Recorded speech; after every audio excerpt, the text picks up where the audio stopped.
Assalamualaikum, halo minasan. Welcome to my channel Kudeta Film.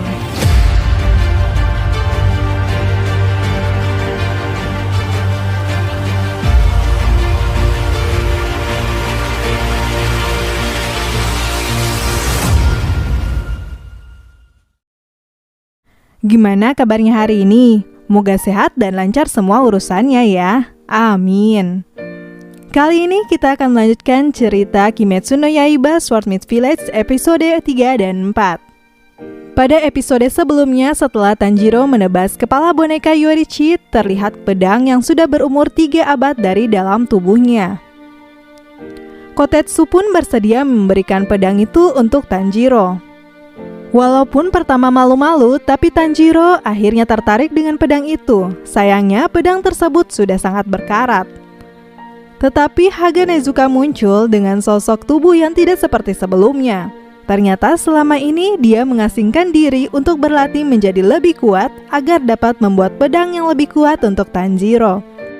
Haga Nezuka bermaksud ingin memperbaiki pedang itu untuk Tanjiro, tetapi karena dirinya yang kurang dalam bersosialisasi mengakibatkan terjadi sedikit cekcok dan tarik-menarik pedang yang terlihat kocak dengan Tanjiro dan Kotetsu.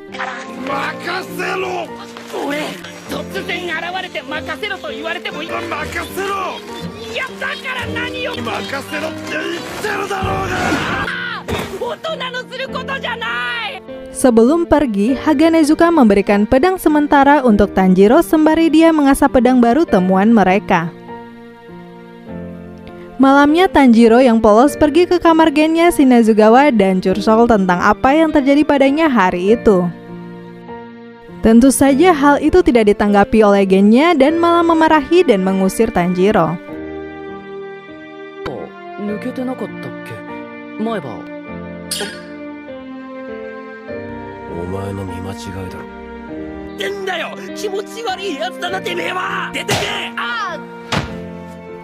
Saat kembali ke kamarnya, Tanjiro asik bercengkrama dengan Nezuko sambil mengepang rambutnya.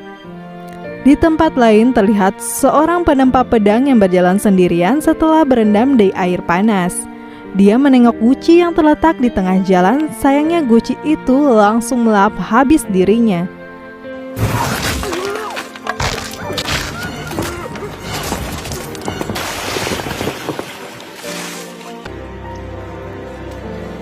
Ternyata Gucci itu adalah iblis bulan atas 5 Gyokko.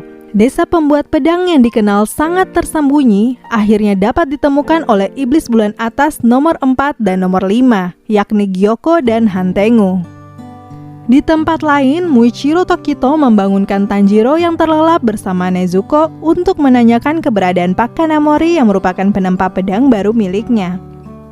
Tanjiro menawarkan bantuan untuk mencarinya bersama. Tanjiro terlibat sedikit percakapan dengan Tokito yang mana dia sangat bingung dengan sikap Tanjiro yang baik dan suka menolong orang lain. Saat asik berbincang, mereka berdua kedatangan tamu tak diundang. Itu adalah salah satu iblis bulan atas, Hantengu. Iblis ini terlihat ketakutan dan tak berdaya. Dia mendekati mereka. Walaupun sempat ngelek, Tokito segera mencabut pedang dan dengan jurus napas kabutnya ia mengayunkan pedang miliknya, tetapi iblis itu dapat menghindar dengan mudah.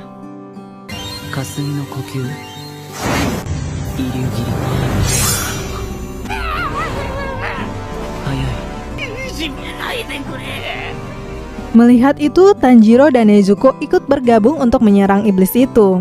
Terlihat iblis itu hanya menghindar dan tidak balik menyerang.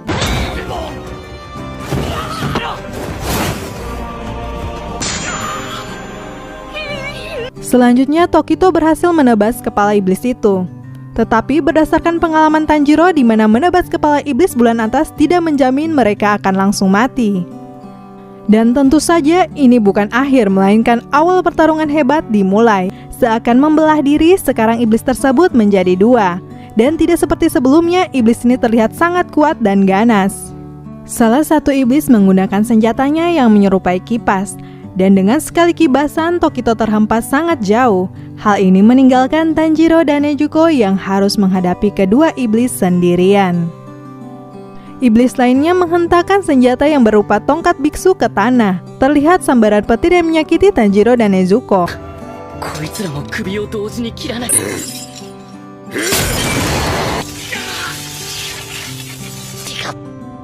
飛びそうだ。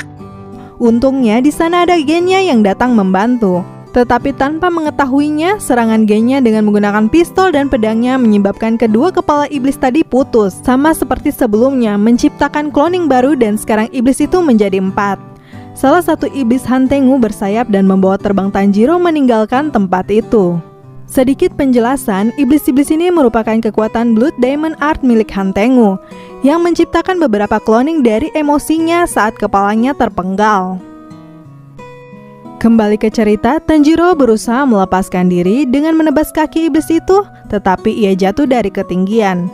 Hal ini menyebabkan tubuhnya cedera. Di tempat lain, Tokito yang diterbangkan tadi berusaha kembali untuk mengalahkan iblis bulan atas. Ia adalah Hashira yang penuh dengan perhitungan dan logika.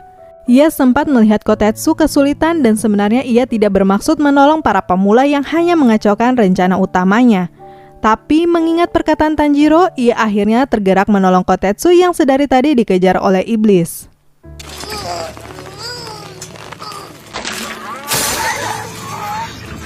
Nigero. 邪魔になるからさっさと逃げてくれない。 Tokito menebas Gucci yang terletak di atas iblis itu dan iblis itu menghilang. Itu adalah iblis yang diciptakan oleh Blood Diamond Art atau seni darah iblis milik Gyoko. Kotetsu sangat berterima kasih kepada Tokito dan meminta tolong untuk menyelamatkan Pak Kanamori dan Haganezuka yang sementara mengasah pedang Tanjiro.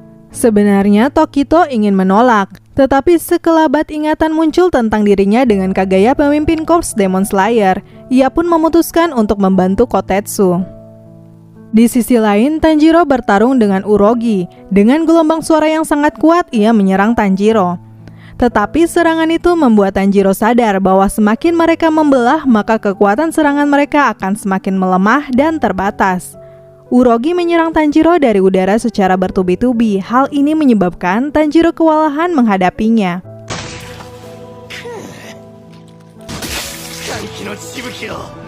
Di tempat sebelumnya masih tertinggal Nezuko dan Genya yang harus menghadapi ketiga sosok iblis lainnya. Genya yang sudah terkena serangan tombak Eigetsu berusaha menyerang balik, tetapi ia terluka parah. Melihat itu, klon Sekido sangat marah karena terlihat Genya yang belum juga mati. Genya mencoba menyerang, tetapi dihentikan oleh Sekido dengan petirnya.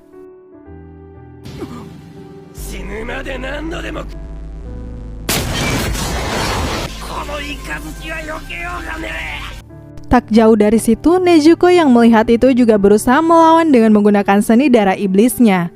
Tetapi aksinya segera dihentikan oleh Sekido dengan sengatan petir yang keluar dari tongkatnya. Pada pertarungan Tanjiro dan Urogi, Tanjiro sedari tadi berusaha mengalahkan Urogi untuk secepatnya dapat menyelamatkan Nezuko dan Genya.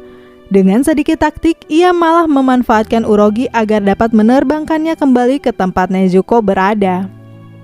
Sekido yang menyaksikan itu semakin marah dan ingin menyerang Tanjiro, tetapi senjata tersebut malah mengenai kaki Urogi dan tentu tidak dapat menghantarkan listrik karena terbuat dari darah dan daging yang sama.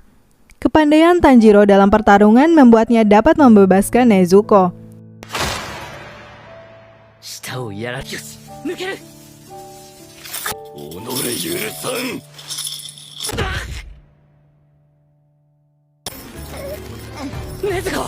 Saat keduanya akan menyerang Sekido, Karaku kembali dan menekan Tanjiro dan Nezuko. Akhirnya keduanya tak sadarkan diri. Apa yang akan terjadi ya guys? Apakah Tanjiro dan Nezuko akan kalah? Selain itu, lonceng peringatan sudah dibunyikan. Para penduduk kampung penempa pedang pun panik dan berusaha melawan serangan iblis Gyoko, di mana Demon's Art miliknya menciptakan banyak iblis dan menyerang kampung. Akhir cerita terlihat Mitsuru Kanroji berlari dengan semangat kembali ke kampung penempa pedang. Ia mendengar berita serangan dari informan gagaknya. Apakah Mitsuru bisa sampai tepat waktu? Agar teman-teman tidak ketinggalan cerita selanjutnya, jangan lupa like, komen, dan subscribe ya. See you to the next video. Bye-bye.